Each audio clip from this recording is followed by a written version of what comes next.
Halo semuanya, hari ini kita akan belajar mengenai senyawa hidrokarbon ya. Pada awalnya, perkembangan ilmu kimia karbon itu terbagi menjadi dua besar, yaitu senyawa organik dan juga senyawa anorganik.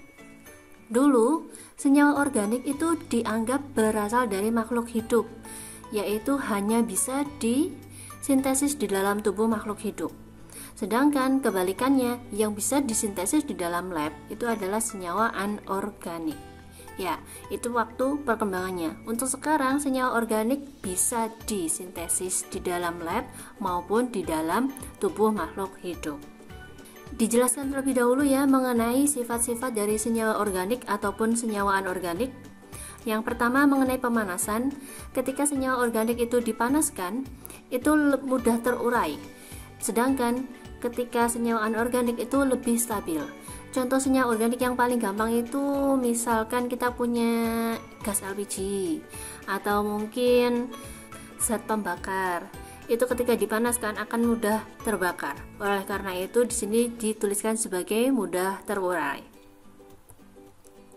Lalu mengenai sifat kelarutannya, yaitu sukar larut di dalam pelarut polar.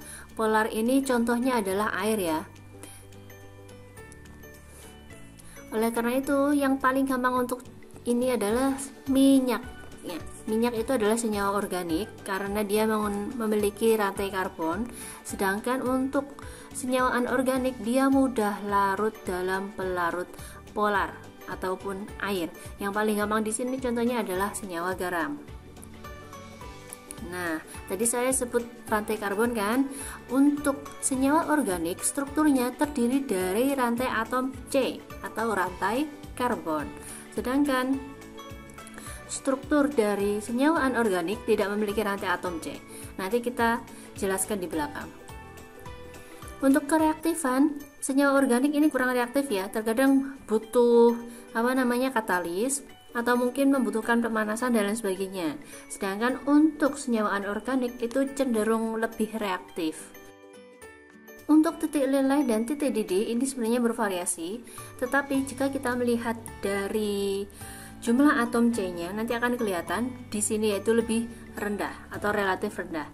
Sedangkan untuk senyawa anorganik ada yang sangat tinggi dan juga ada yang sangat rendah.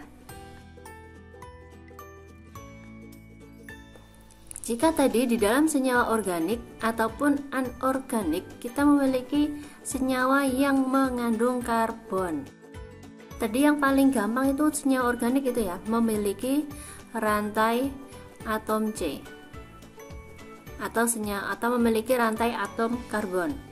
Sedangkan yang di senyawa anorganik itu tidak ada rantai karbon atau tidak memiliki rantai karbon. Contohnya apa?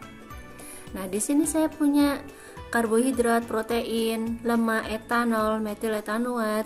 Ini saya tuliskan lagi alkana, alkena, ataupun alkuna, semuanya. Asam karboksilat. Jika kalian memperhatikan atau kalian searching bagaimana bentuk karbohidrat, protein, lemak, dan lain sebagainya, itu akan memiliki rantai karbon panjang besar. Sedangkan untuk senyawa anorganik di sini tidak ada rantai karbon. Karena apa? Di sini hanya cukup CO aja untuk karbon monoksida, CO2 untuk karbon dioksida. Nah, di sini kelihatan kan nggak ada rantai karbonnya. Untuk identifikasi senyawa karbon ini sebenarnya gampang ya, gampang banget. Kita misalkan punya sampel di sini. Sampel kita panaskan menggunakan pemanasan ya berarti. Ketika dipanaskan dapat terjadi dua kemungkinan. Yang pertama, terjadi pembakaran sempurna. Ketika terjadi pembakaran sempurna, ini akan membentuk CO2 plus H2O. Nah, CO2 ini akan dialirkan masuk ke sini. Nah, ke dalam sini, ke dalam air kapur ya. Sehingga di dalam air kapur akan terjadi reaksi. Ini kan CaOH 2 kali.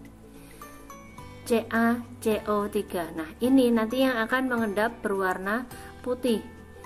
Hasilnya nanti akan menjadi keruh.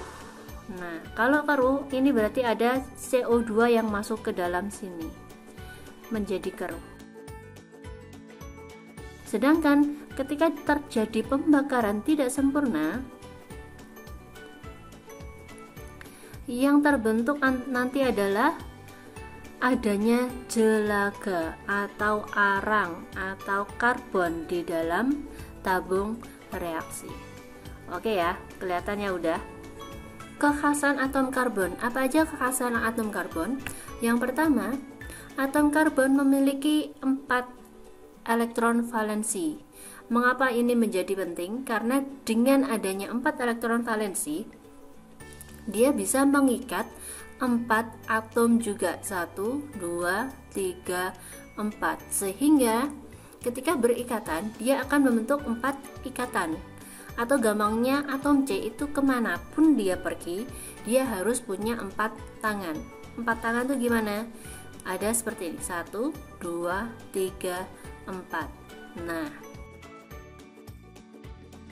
udah belajar mengenai ikatan kan ya? Berarti untuk tanda elektron seperti ini, ada 2 elektron, itu akan diwakili oleh 1 garis. Nah, atom C kemanapun dia pergi, kemanapun dia berikatan, maka dia akan memiliki 4 garis atau 4 tangan. Bisa dilihat, ini 1, 2, 3, 4. Ini juga 1, 2, 3, 4. Ini juga.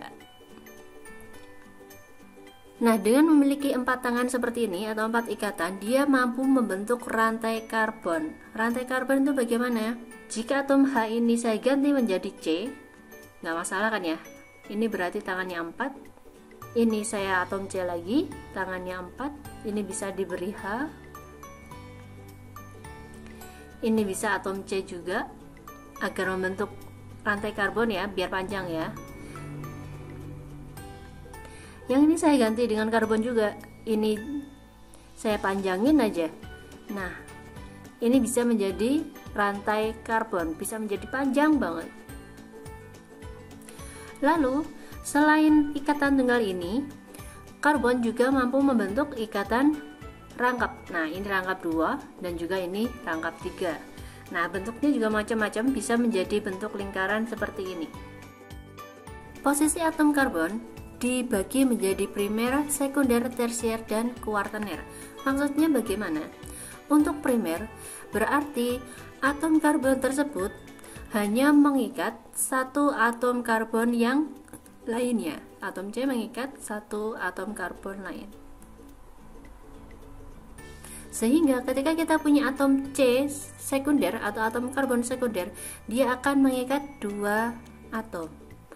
Contohnya seperti ini. Kita punya CH3 di sini yang mengikat hanya 1 atom karbon di sini, ya kan? Berarti yang C ini adalah primer.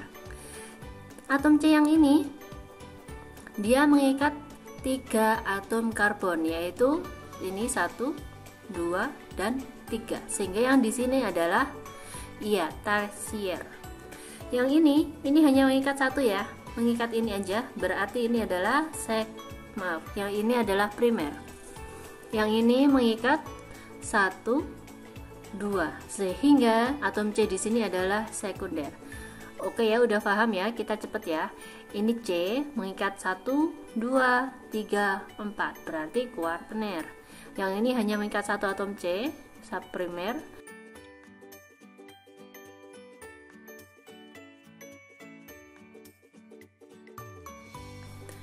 Oke, kita coba untuk latihan. Yang pertama, tentukan atom karbon, apakah dia primer, sekunder, tersier, dan juga kuartener. Gampang banget. Udah mulai biasa kan ya? Kita jawab ya.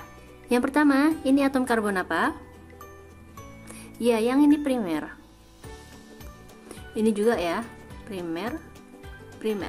Atom C di sini mengikat berapa? Ya, 4.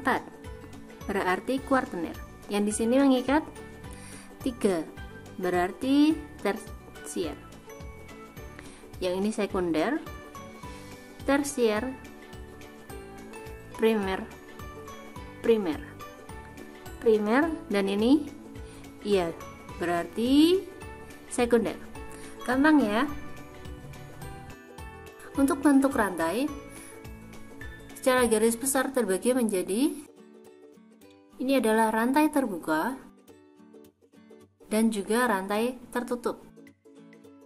Rantai terbuka nama lainnya adalah rantai alifatik, di mana ada ujung kanan, ada ujung kiri. Dia memiliki ujung ya pokoknya. Sedangkan untuk rantai tertutup tidak memiliki ujung.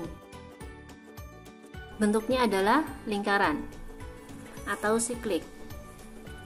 Nah, di sini dibagi lagi menjadi dua, yaitu alisiklik, atau di buku lain bisa disebutkan siklik atau siklis ya. Terus ada aromatik. Apa bedanya? Jika alisiklik bentuknya adalah ikatan tunggal. Ini ya, ikatan tunggal. Sedangkan untuk aromatik ini terdiri dari ikatan yang terkonjugasi. Ini ikatan tunggal diikuti oleh ikatan rangkap dan begitu seterusnya. Berdasarkan jumlah ikatan, ini dibagi lagi menjadi yaitu jenuh dan juga tidak jenuh. Gampangnya, jenuh itu kalian anggap aja penuh, di mana atom C bisa memaksimalkan jumlahannya, sehingga yang terjadi di sini adalah ikatan tunggal,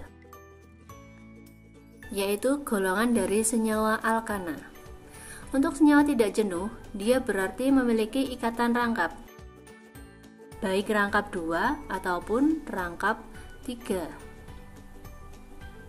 Ketika kita memiliki atom C rangkap 2 itu kita sebut dengan alkena. Sedangkan untuk rangkap 3 kita sebut dengan alkuna. Nah, ini rangkap 2 dan ini adalah rangkap 3. Sedangkan ini ini adalah ikatan tunggal. Kita masuk ke dalam alkana. Alkana memiliki rumus yang gampang, CnH2n plus 2. Maksudnya apa? Untuk N itu adalah jumlah atom karbon ya. Misal, jika saya punya jumlah atom karbon N itu sama dengan 1, maka rumusnya yang terbentuk adalah C1H, berarti ini 2 dikali 1, 2N kan ya, plus 2.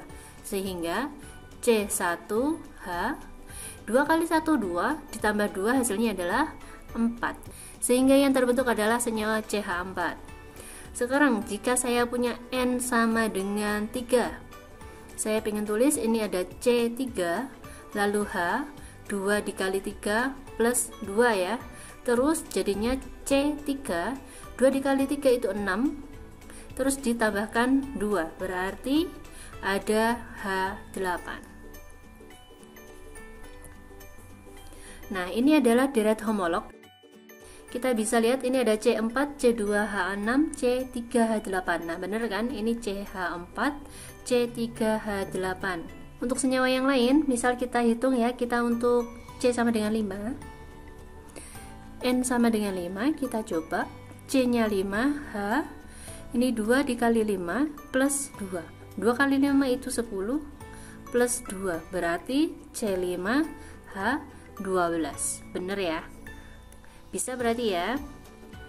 Untuk alkana semua ikatannya dari C ke C itu adalah tunggal. Semua ikatan tunggal. Sifat alkana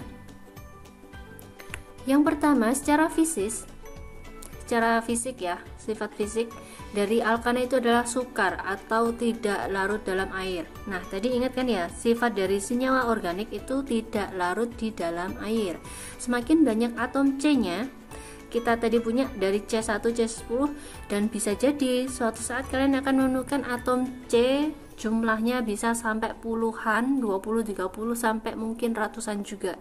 Nah, di sini makanya dituliskan semakin banyak atom C, maka titik didih dan titik leburnya akan semakin tinggi. Titik leburnya akan semakin tinggi. Nah, ini akan dijelaskan di nomor 5. Yang nomor 3, semakin banyak cabang pada rantai karbon, maka titik didih dan titik lelehnya akan semakin rendah. Nah, di sini semakin banyak cabang. Apa itu cabang? Nanti akan kita jelaskan di belakang. Oke ya. Nah, untuk yang nomor 4, untuk jumlah atom C yang sama, titik didih dan titik leleh dari rantai yang bercabang lebih rendah dibandingkan rantai yang tidak bercabang. Nah, lagi-lagi ada kata bercabang ya. Nah, nomor 5 mengenai titik didih dan titik lelehnya. Pada suhu kamar C1 sampai C4 itu berwujud gas. Contohnya apa? Contohnya ini adalah gas LPG. Terus untuk C5 sampai C17 itu katakan seperti bensin atau solar. Lalu C18, C yang banyak itu C sampai 30-an ya. C30-an itu adalah aspal, bentuknya padat. Terus massa jenisnya itu lebih rendah dari air dan cairannya tidak menghantarkan listrik. Untuk sifat kimia dari alkana berarti reaksi kimia yang bisa terjadi dalam alkana ini masih sedikit. Jangan lupa untuk subscribe dan like channel ini. Follow IG kita agar bisa mendapatkan info lebih lengkap. Terima kasih.